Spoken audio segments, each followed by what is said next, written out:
Come explore the worlds of National Geographic video. This program is made possible by a grant from the people of Chevron. We're proud to bring new worlds to your world.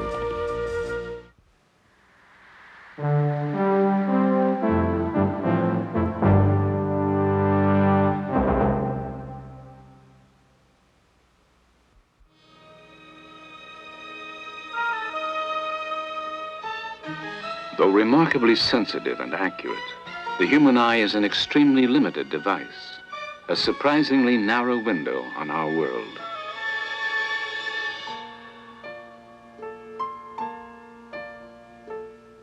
In the fragile film of a soap bubble lies a normally unseen realm, a miniature liquid kaleidoscope too small for our eyes to see.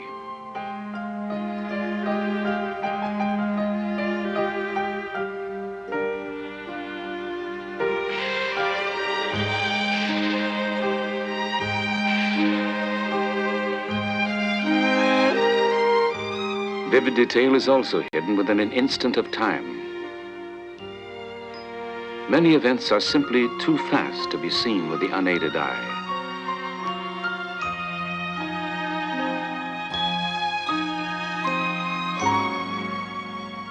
When time is compressed, once motionless sights magically come to life.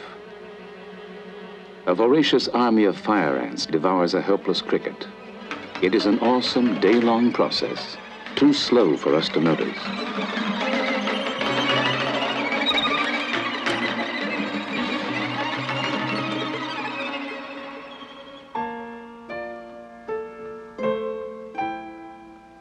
Beyond the spectrum of visible light lie strange and extraordinary sights, images created with forms of energy which elude the naked eye.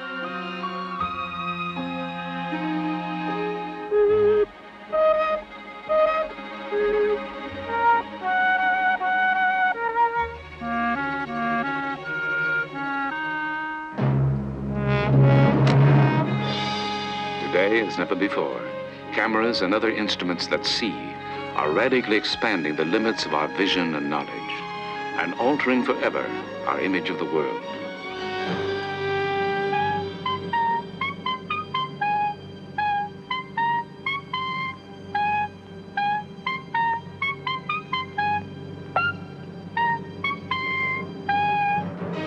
Join us now on a visual journey beyond the limits of the naked eye, on a voyage into the invisible world.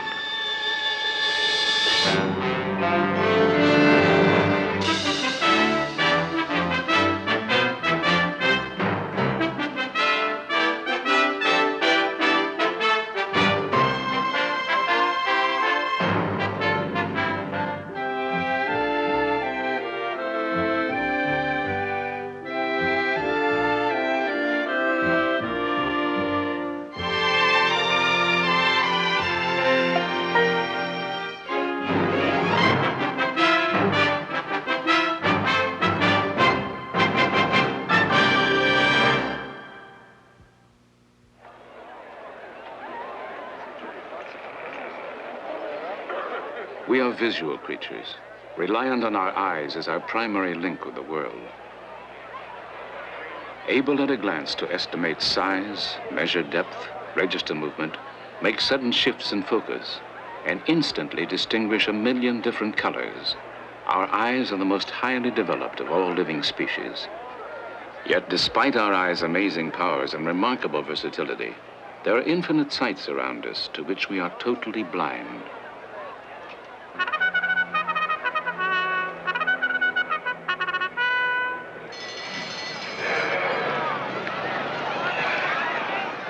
If our vision is expanded beyond its normal bounds, a whole new world of experience suddenly unfolds.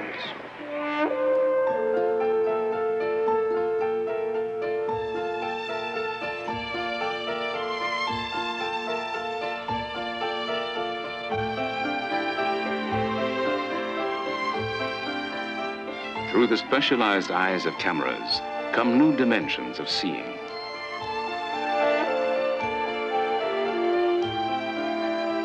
Fleeting movement hidden by time, details shrouded by distance and size, are revealed as vivid images, which our eyes alone could never discern.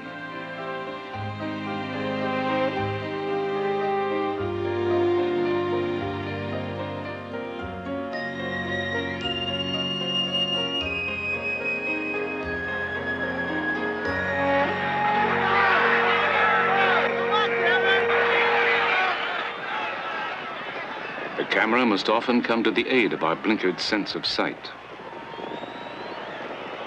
What thousands of eyes have witnessed firsthand, we must rely on a camera to actually see.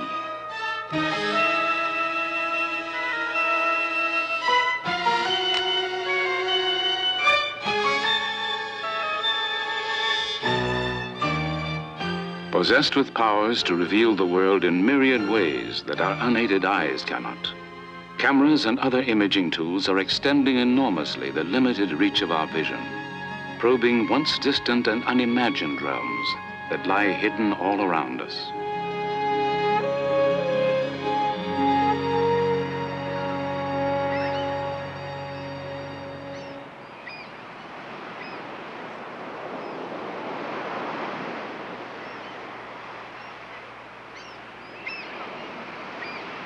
We delight in exploring the world we can see, but even up close, our eyes can barely resolve objects that are 1/300th of an inch in diameter, a fraction the size of a tiny grain of sand.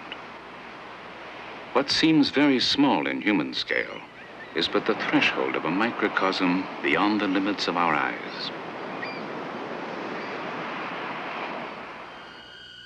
In a tiny drop of water, a bounty of life too small to see.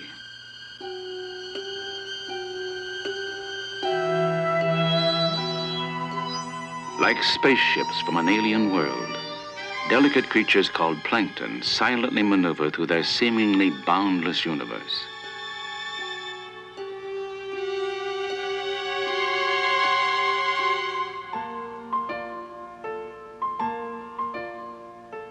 Completely unknown until the invention of the microscope some 400 years ago, the discovery of plankton and other microlife provoked unparalleled wonder. When seen for the first time, it was difficult to believe that living things could be so small, that a single drop of water could contain a miniature world.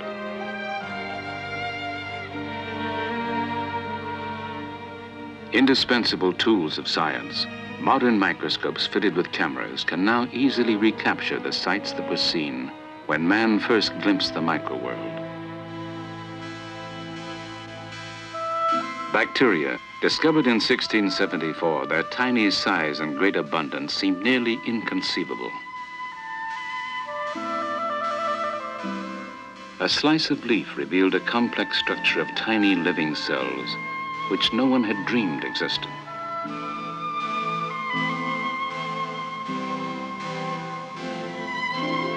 Blood was seen to be composed of millions of free-floating corpuscles.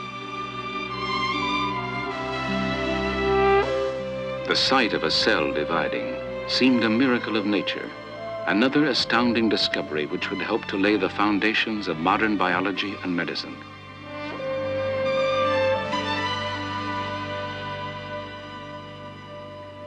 With a microscope that filters the direction of incoming light, the composition of the physical world can be vividly explored. When a liquid transforms into a solid, as when water turns to ice, the tiny crystals that will form its structure organize into shape.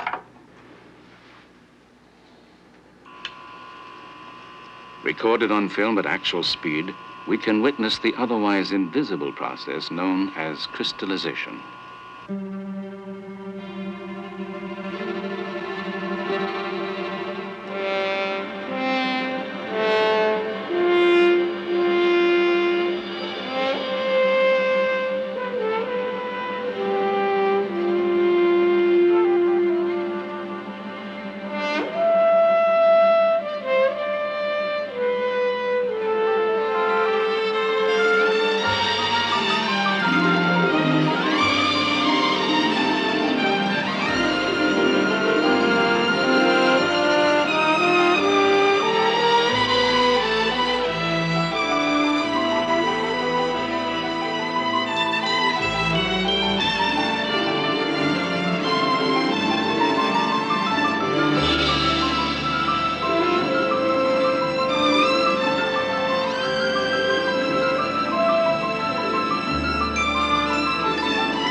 Seeing with a beam of electrons rather than with light, a powerful new instrument called the scanning electron microscope has penetrated an uncharted level of detail and size.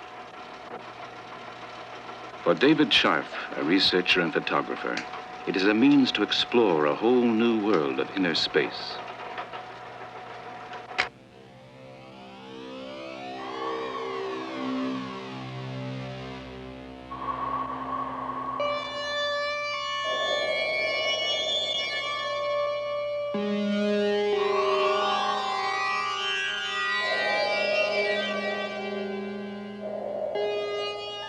Though we seem to be leaving some distant planet's surface, our voyage, in fact, is much more contained. The cratered terrain we have left behind is the surface of a moon rock, the size of a grain of sand.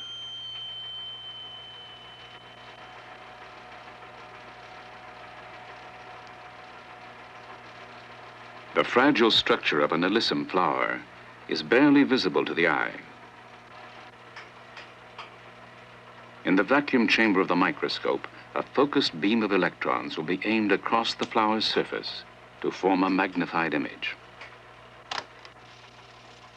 Oh, that's nice. That's nice. Do some fine focusing very quickly. Things keep changing. Every time you move the subject, the brightness and the contrast changes. All right, I think that's it. I think we're ready to take a picture. The finest optical microscopes can magnify about 2,000 times. Okay, here we go. Now we're taking a picture. This microscope has a power of 100,000. Zap.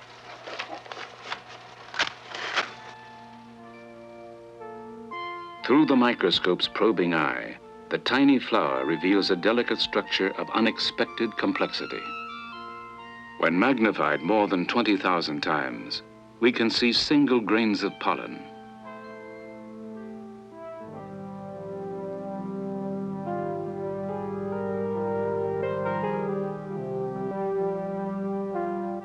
If we spy a little closer on the intimate places we know, we might come to feel like strangers in our own familiar world.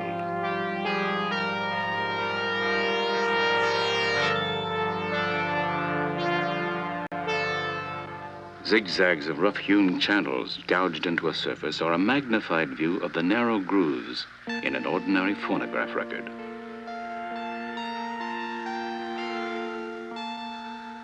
This barren, rutted terrain is not as remote as it seems. It is the porous surface of the tip of a ballpoint pen.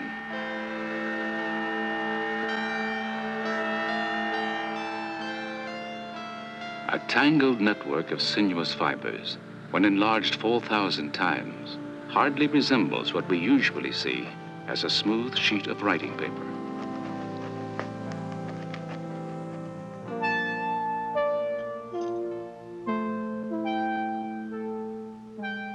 On the surface of an egg, a tiny hairline crack becomes a world unto its own.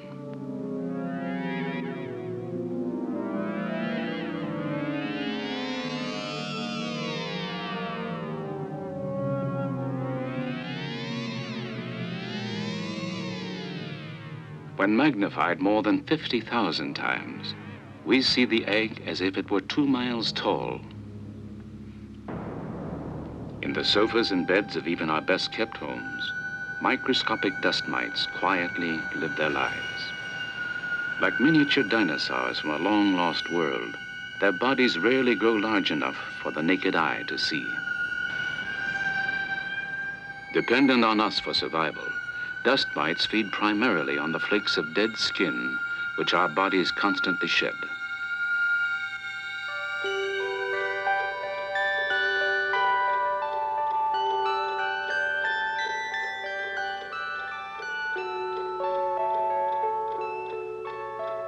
What at first sight appears to be a crude medieval machine is actually a precision instrument nearly all of us depend on. Its roughly chiseled surface offers little clue that this clumsy contraption is actually the complex movement of an ordinary wristwatch.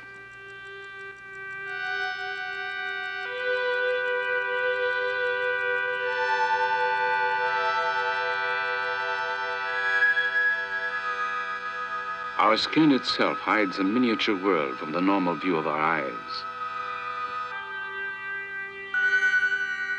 When seen at high magnification, an alien landscape appears. Stubbles of hair grow like tree stumps in a terrain whose complex ecology supports a wide variety of life. On almost any strand of hair, tiny fungi can be found. In numerous forms, their population on our hair and skin numbers in the tens of thousands. Our intimate fellow travelers, fungi have lived with us through evolution to establish a permanent niche in the habitat of our skin.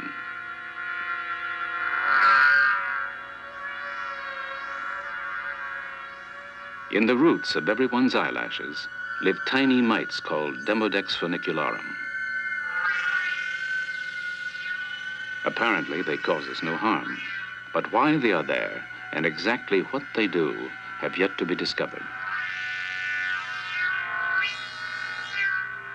The varied micro-landscapes on the surface of our bodies can also fall prey to less desirable guests. Meet Pediculus humanus capitis, the headlouse, a tiny and bothersome pest which lives its life firmly attached to a single strand of hair. Sarcoptes scabii, the scabies mite, is a microscopic creature that makes a comfortable home by burrowing directly into the skin.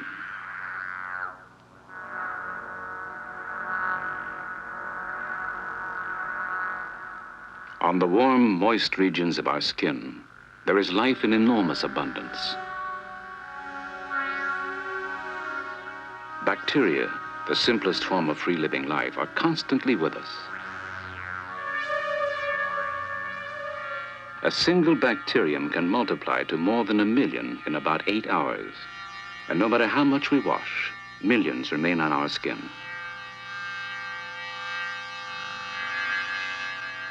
Each of us is the keeper of a huge, invisible zoo. In fact, at any given time, there are as many creatures on our bodies as there are people on Earth.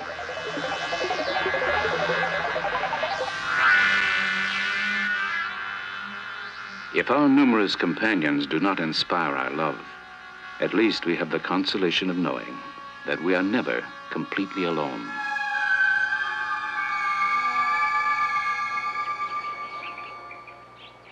At the Enrico Fermi Institute of the University of Chicago, a new frontier of the micro-world has recently been bridged. Using a powerful electron microscope which took 14 years to develop, Dr. Albert Crew has captured on film what no one had ever seen. You are looking at atoms, uranium atoms. The smaller single specks are individual atoms, each with a diameter of only a few billionths of an inch. The larger masses are clusters of several atoms. Colorized artificially to enhance our view, atoms exhibit unpredicted movement, revealing that solid objects, when seen on an atomic scale, are actually a sea of moving particles. The level of magnification of the movies on a home TV screen is about 10 million, maybe 20 million, depending on the size of your TV set. That's about equivalent to blowing a basketball up to the size of the Earth. The ability to see single atoms, to isolate them at that level, could have considerable importance. Where it will lead is very difficult to say, except what we have is a new technology, a new way of looking at materials in the world, and every time you have a new way of looking at things, you find out something new.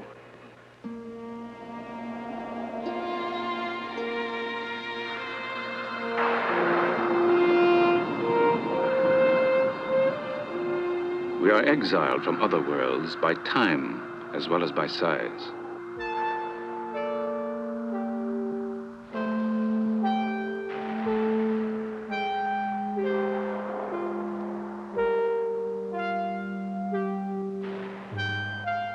In a world of motion, there is infinite detail too fast for the unaided eye.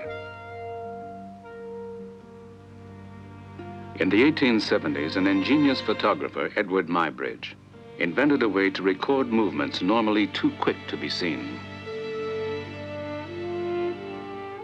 A wager about the stride of a running horse brought Muybridge to the stock farm of a wealthy Californian.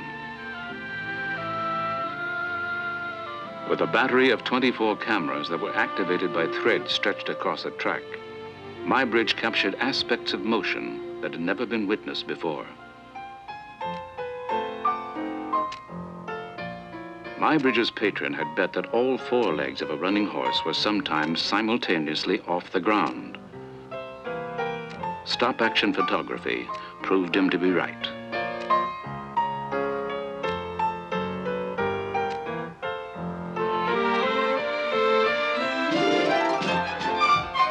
By projecting his photographs in rapid succession, the first motion pictures were born. The movement of people as well as animals became for Muybridge a passionate subject of study.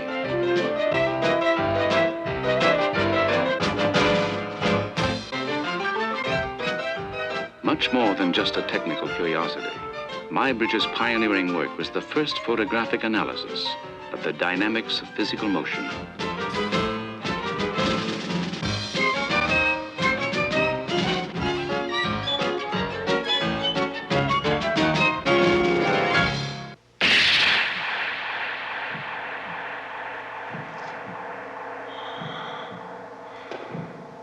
Today, modern high-speed cameras can record rapid motion with a clarity that Edward Muybridge could only have dreamed of.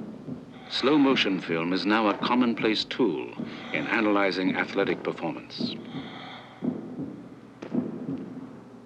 For Dr. Gideon Ariel, a physical education expert and a former discus thrower on the Israeli Olympic team, slow motion film is just the first step in the scientific coaching of athletes.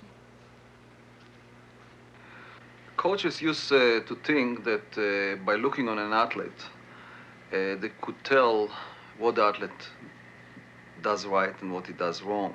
Later on, they found out that it's very complicated. They start taking slow motion pictures. But we're finding out, and coaches finding out, that even looking on a slow motion film, you cannot tell what is right and what is wrong. The reason is that in any movement, it's not what we see with our eyes that make the difference, but there are derivatives of what the eye see, which is displacement, velocities, accelerations, forces. We cannot see acceleration. We cannot see velocity. It might appear fast or might appear slow, but the relationship of one segment to the other in the body, we cannot see with our eyes. Dr. Ariel has turned to the computer for aid in the analysis of movement. Slow motion film of an athlete is projected frame by frame onto a recording screen.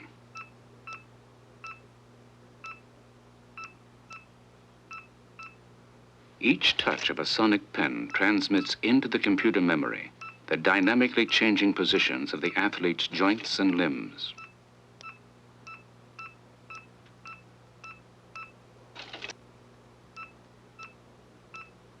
Human movement is governed by the same laws of motion that apply to the entire physical world.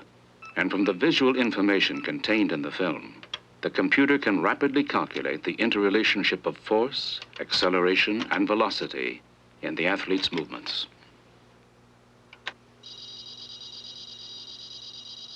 Computer-created images combined with a mass of numerical data can pinpoint where athletic technique is hindering performance. So what coaches in the past thought they can see with the eyes, we're finding out you cannot do. You have to quantify it. With the advent of computers, we can provide the coaches with much more objective, reliable information on how the body moves. Dr. Ariel's computer analysis of Olympic discus thrower Mack Wilkins revealed that useful energy which would affect his throw was being wasted on ground friction. Additional force was being spent by not rigidly planting his forward leg at the moment of the throw.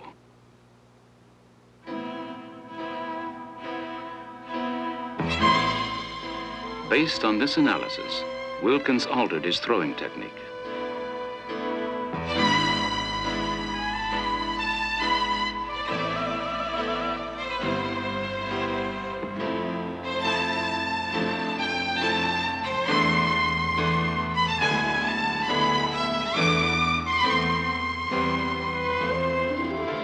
Several months later, in international competition, he threw the discus over 13 feet farther than he ever had before and set a new world record.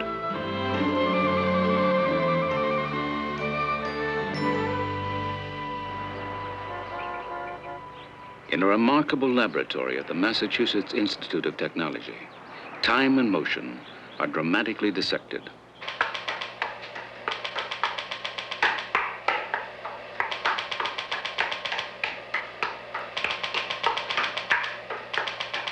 With the aid of a pulsating strobe light, Dr. Harold Edgerton can freeze a flurry of movement onto a single plate of film.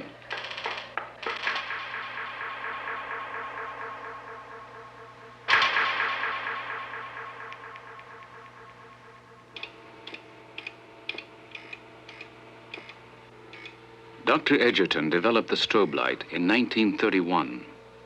Unable to see how electric motors behaved when they rotated at various speeds, he designed a light which could flash so quickly and brightly that motion seemed to stop.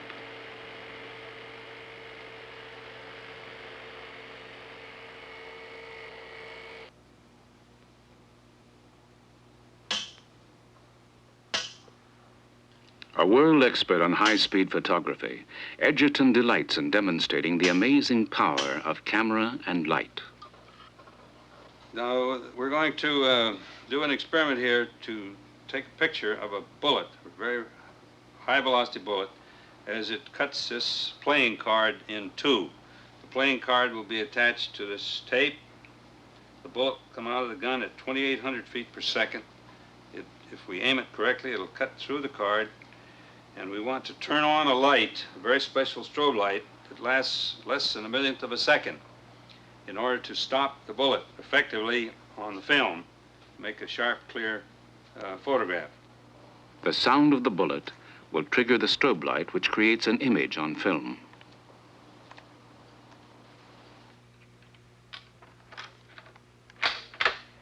A first shot will test Dr. Edgerton's aim. Here we go.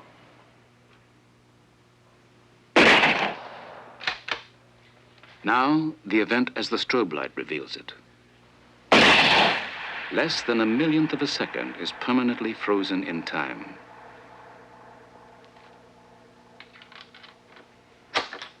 Another striking example of the strobe's revealing power is what Edgerton calls making applesauce.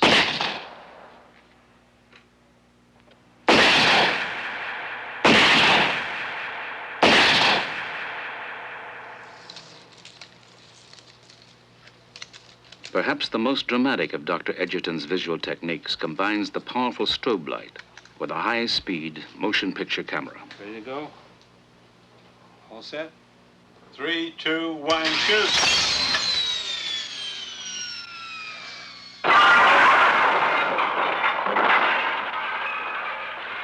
Stretching events thousands of times reveals invisible detail that can be seen and studied in no other way.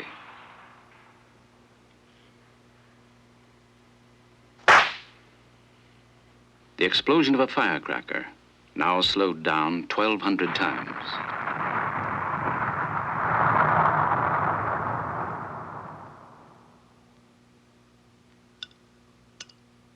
Examine the plop of a milk drop 200 times slower than usual. And it becomes a magical vision of hydrodynamic behavior.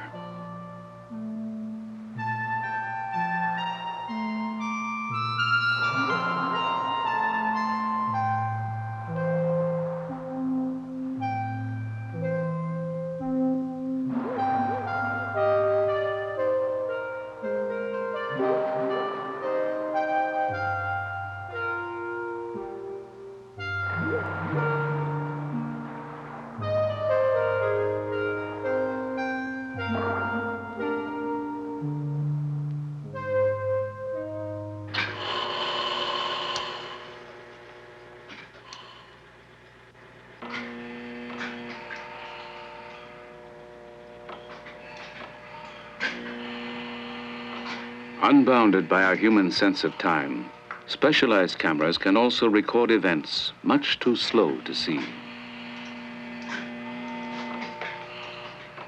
For nature cinematographer Ken Middleham, the technique of time-lapse photography provides a fascinating window on an otherwise hidden realm.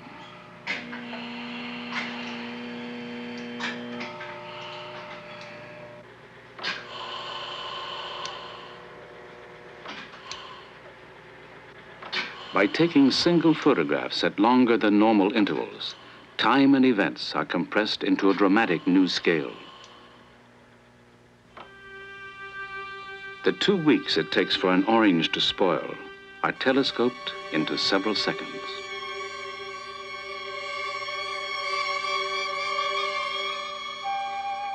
A bunch of unripened bananas mature before our eyes.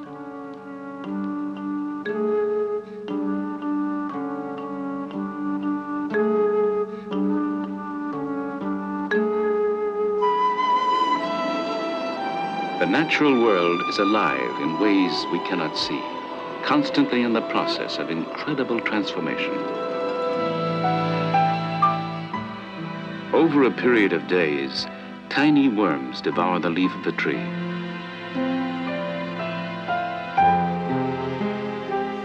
An apple provides a week-long meal for dozens of hungry grubs.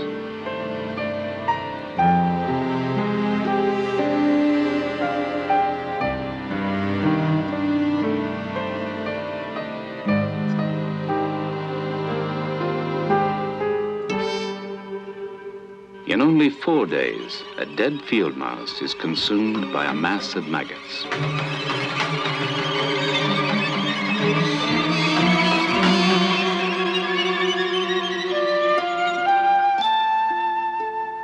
From the unstoppable process of decay, there inevitably springs new life in full and beautiful abundance.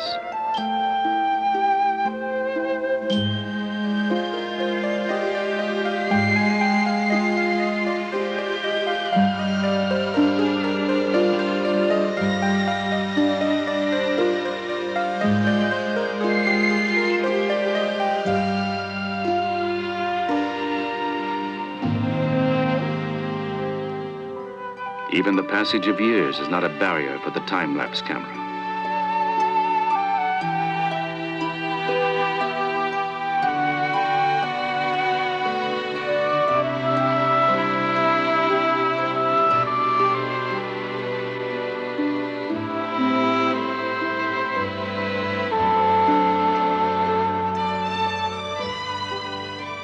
In less than half a minute, a boy can grow from 4 to 20 and then return again to childhood.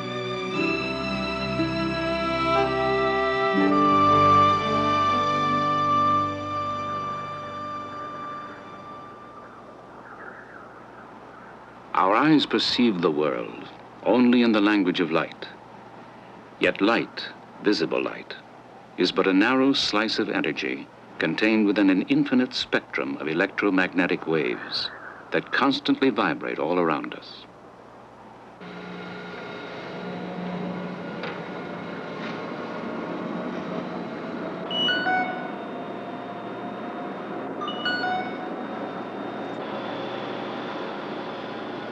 When scientists analyze light, breaking it apart into its component wavelengths, the familiar rainbow of colors from red to violet appears. Colors are the brain's code for the wavelengths of light we can see. Beyond this band of energy, our naked eyes go blind. The world around us hides numerous sights from our limited light-sensitive eyes.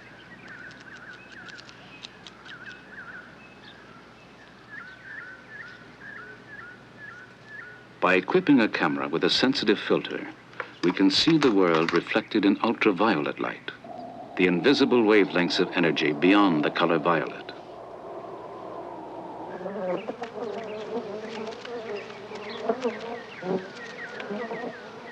In the 1930s, scientists discovered that honeybees have a visual sensitivity that extends beyond our own. On its daily search for nectar, the bee can sense its surroundings in ultraviolet light.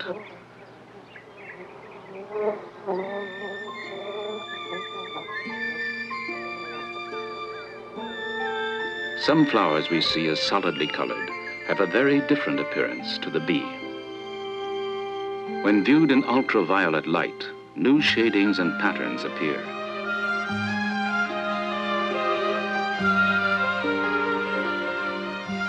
Helping to guide the bee to nectar and pollen, ultraviolet markings hidden from our eyes have been discovered on numerous flowers.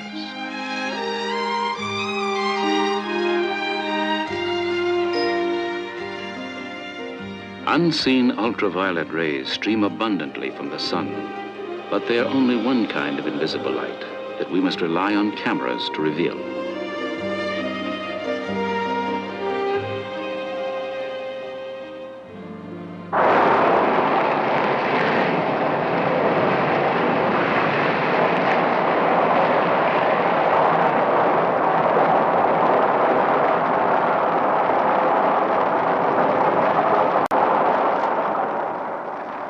We see the light of a burning match, but an image of its heat eludes us. If our eyes could see the part of the spectrum where red light turns to infrared or heat, our view of the world would suddenly take on a new and expanded scope.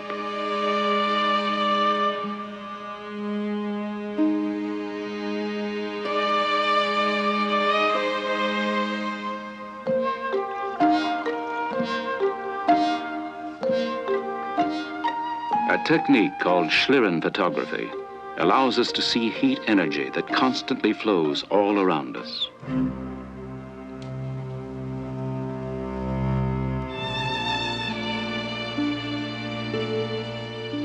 A valuable new tool in medicine, supersensitive infrared cameras can detect slight variations in skin temperature, which often signal early warnings of cancerous tumors and other diseases. Each color represents a 1/2 degree difference in temperature. Red areas are the warmest, blue the coolest. To a doctor's trained eye, the body's varied heat patterns show a wealth of vital diagnostic information, once hidden from his view.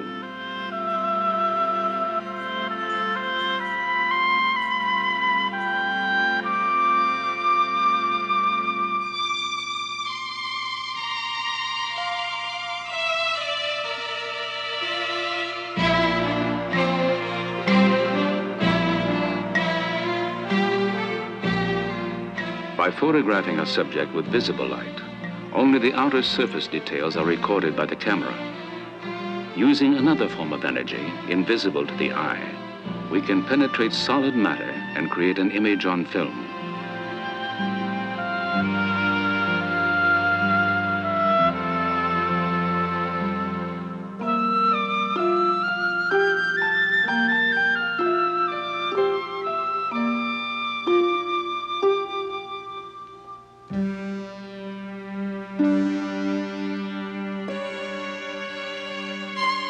Discovered in 1895, X-rays were briefly considered by some to be a threat to feminine modesty.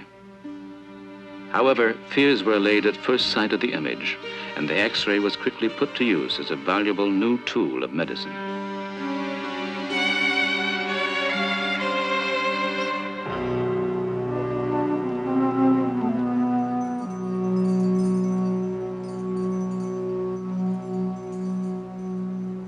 Today, the power of the X-ray is expanding our knowledge of the past.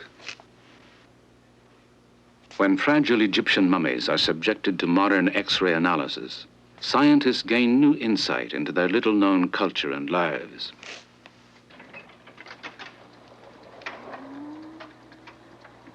What time and wrappings have hidden, X-rays can still reveal.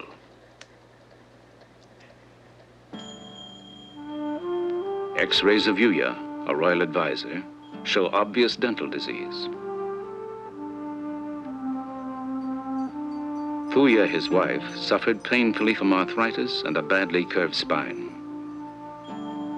The infant Pediamen received a less than noble burial.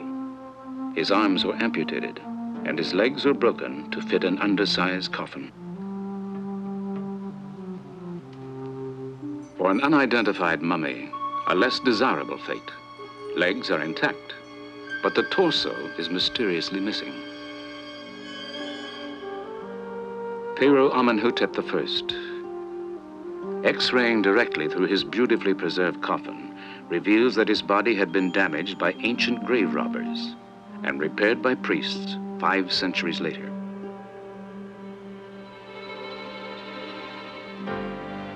Perhaps no pharaoh is better known than the young king Tutankhamun. Penetrating rays show that his golden mask was constructed in several parts. His beard was added last, attached to the chin by a tapered peg. The body of King Tut itself has undergone careful analysis in hopes of finding evidence as to the cause of the young pharaoh's death. X-rays, however, show a young man in good health.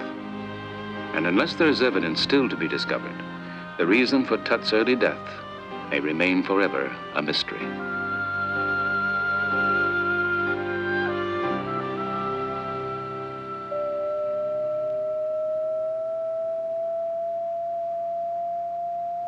Sound, like light or heat or X-rays, radiates all around us in the form of vibrating waves. This image of a human hand was made with high-frequency sound.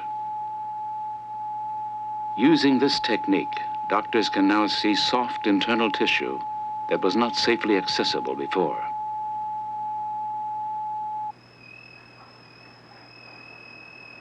Sensitive sound imaging cameras are today revolutionizing prenatal care. Okay, I'm just going to get one quick look. A tiny developing fetus can be seen and monitored during growth in the womb. Seen here in profile, its head on the top right, the fetus arches its back and stretches. It hiccups, then moves its arm and slightly turns its head.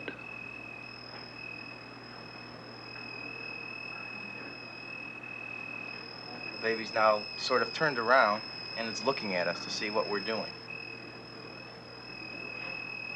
I can take a picture of the baby for you. I'll put the freeze frame, which freezes the image for us. Today, a mother's first baby picture is often made with sound before the child is born. Pretty good. See there, baby's head. But everything else looks fine. Baby's moving around a lot. Baby's heart is beating fine, and you have a normal amount of amniotic fluid for this time. Who does it look like? You or Brad? I think it looks like me.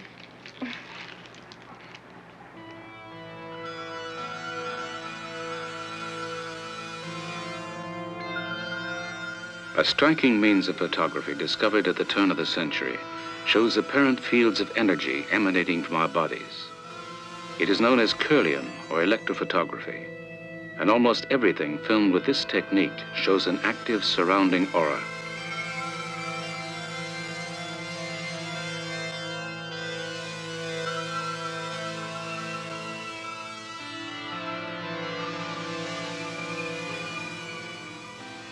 Controversial and only partially understood, Kirlian photography is now undergoing serious investigation as a possible diagnostic tool.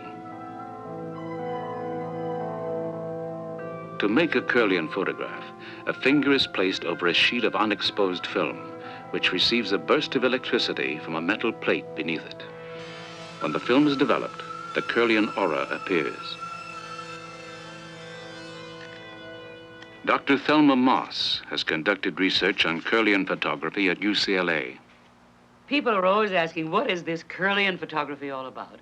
And the answer is, nobody really knows, but we've got some ideas that are intriguing to us because they are not the conventional ideas about what exists around the human body. We believe that not only is there air surrounding us, but that we are emanating something from ourselves that is energetic, bioenergetic if you like, and that tells us a great deal about what's going on inside the body. Kirlian fingertip images taken over several hours vary their intensity as a depressant drug takes effect. A mild stimulating drug seems to cause an activating pattern.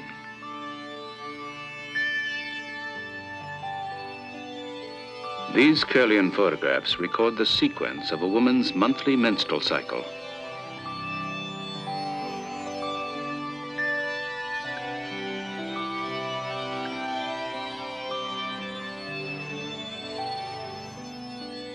A yogi's hands before and then during a state of deep concentration. Though powerfully evocative, the meaning and value of the Kirlian image still remains largely unknown. With further research, it may prove to be a new frontier of our knowledge.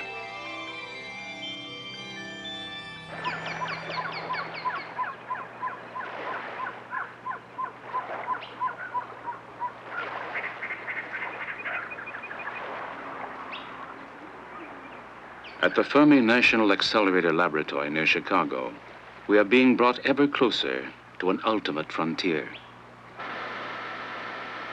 With huge exotic equipment, scientists are working to better see and understand the smallest possible particles of which all matter is made. Only 25 years ago, atoms composed of protons, neutrons, and electrons were regarded as the smallest basic objects. Today, it seems that atoms are built of even tinier things called quarks.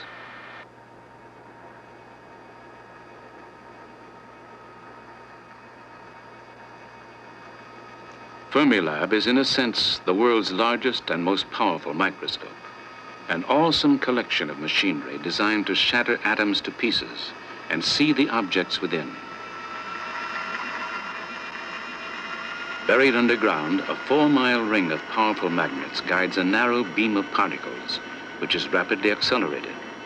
When fired at their target, they will act like a powerful hammer to break an atom apart. The process begins with a giant generator and a massive jolt of power.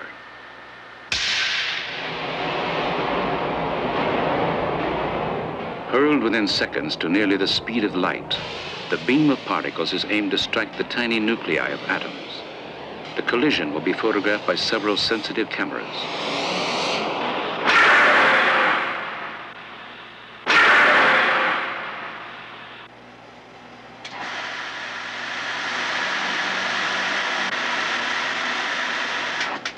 When projected onto an analyzing table, the resulting pictures show the scattered tracks left by hundreds of liberated subatomic particles. Each type of particle has its own distinguishing signature of curving or spinning lines. By carefully recording and studying these trails, we are gradually learning more about the now smallest and most elusive units of matter, the still unseen entities called quarks. Quarks, however, may well be composed of even smaller things. We still do not know where, or if ever, the world of the small will stop.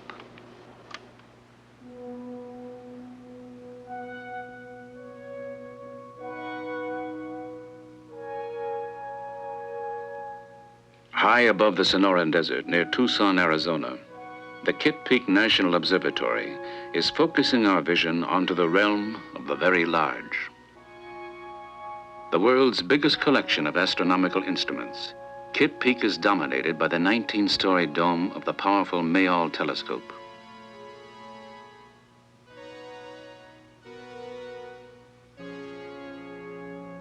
Like most modern optical telescopes, it is really a colossal camera with which to photograph the sky.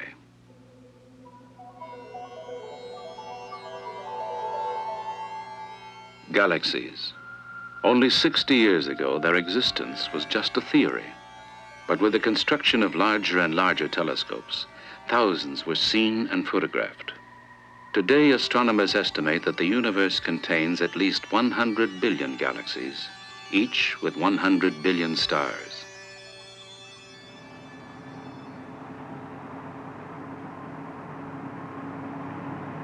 Powerful instruments like the Mayall telescope are now seeing the heavens more clearly than has ever been possible.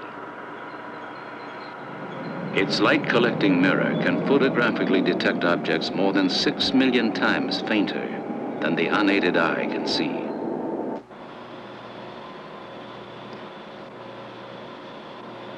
Astronomers today rarely look through a telescope directly.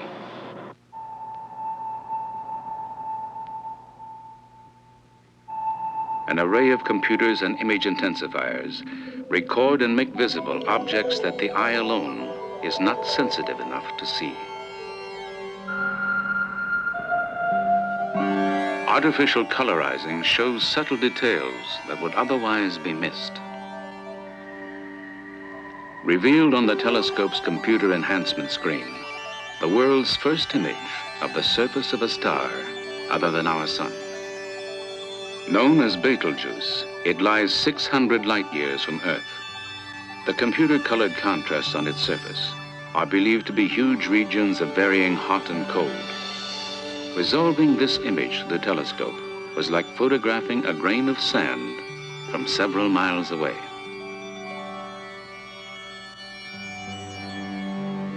Probing ever deeper into the enormity of the sky, the powerful eye of the telescope is extending our horizons toward the limits of space and time. From this exploration, new and astonishing sights are offering clues to such baffling questions as, what are stars? How do galaxies form? Does the universe have an end?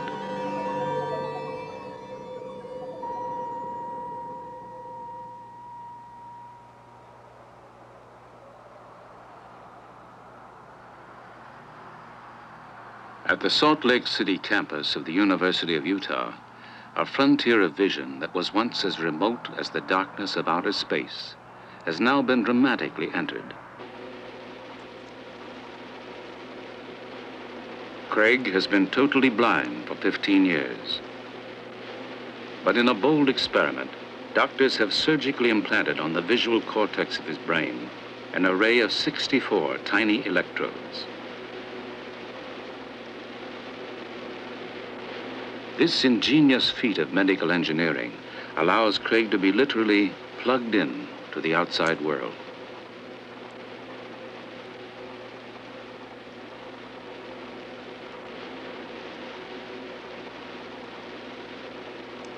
Bypassing his useless eyes and optic nerves, doctors can send images in the form of electrical signals directly to the visual center of his brain. Okay, Craig, that's fine. You can put your head up now. For Craig, it is a strange new contact with his long-lost sense of sight. When Craig was linked to a television camera, he reported seeing both vertical and horizontal lines. In this experiment, a computer system will generate patterns of dots representing the Braille alphabet. It is the same 6-dot code used in touch Braille. The images that Craig sees will appear something like this. Are you ready, Craig? Yes, I am. All righty, fine. Jerry, give Craig a cue when you start. Go. First word. I. Okay. H. A. D. And. A. C. A. T. Cat. A. N. D. And. Craig has little trouble seeing the letters that will form a sentence, but scientists are working toward even more dramatic goals. I had a cat and ball. Researchers now foresee a day when a miniaturized system, including cameras for the eyes, electronics in the glasses, and electrodes on the brain, will provide artificial vision for the blind.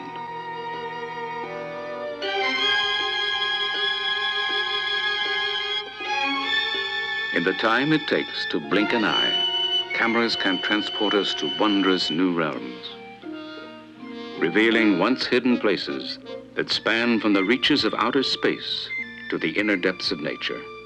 The magic eyes of cameras are dramatically transforming our knowledge and perception.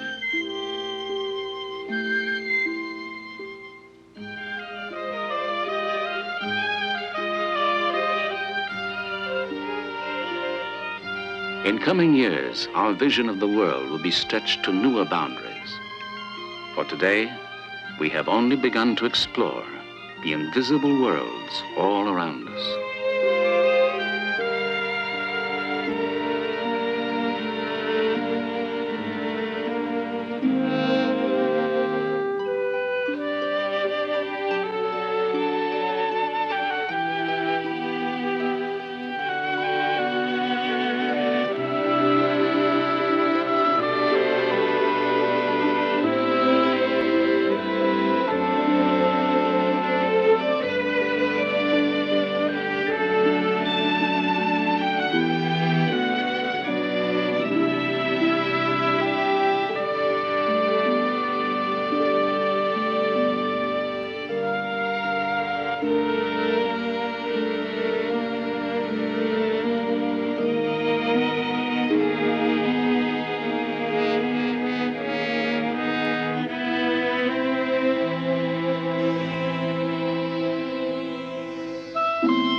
National Geographic Video. Undeniably collectible and affordably priced. Only from Vestron Video.